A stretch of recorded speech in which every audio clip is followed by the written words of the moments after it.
Hey guys, it's Numistacker here, back with you. And before we start our video today, just wanted to give you a quick reminder about the Numistacker accessories range. There is a link in the description below. We have all of the clear plastic holders ranging from one single coin through a thick coin up to 6 in stock, and they can be ordered through the form. And we also now have a separate range, which is exactly the same as this, slightly different size, to fit PCGS coins ranging from 1, 2, 3 or 4 coins, and you're welcome to order those and have them delivered to you by post. So without further ado, let's move on to the main part of today's video.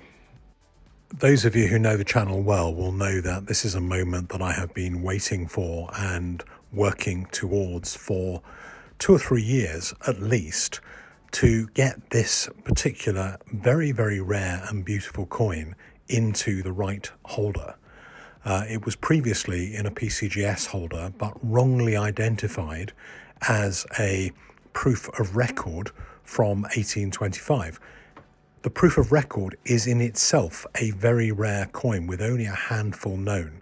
However, this coin is actually a pattern coin that came before the proof of record.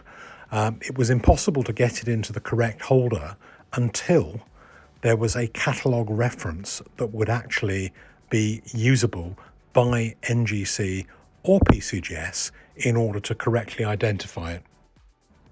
I was delighted to see that finally the latest edition of the Gold Sovereign, originally by Marsh and now edited by Steve Hill of Sovereign Rarities, now for the first time lists the pattern with a correct or with a brand new Marsh catalogue number, which enabled NGC to take appropriate action.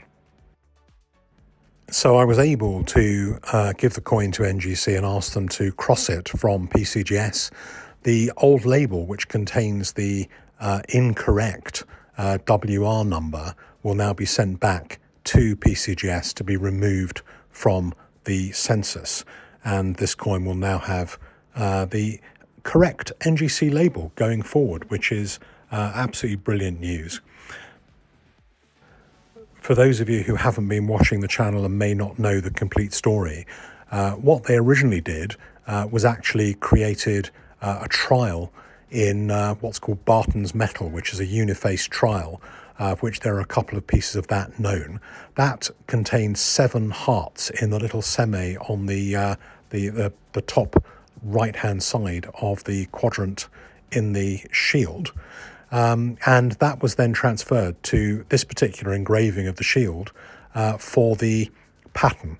Later on, a proof of record was created, and there's a few of those known, and the proof of record was redesigned to contain 8 hearts. And that proof of record with the 8 hearts was then carried forward and is reflected in the 1826 coin, which is much more common, still very valuable, but much more common, which was created as part of the 1826 proof sets.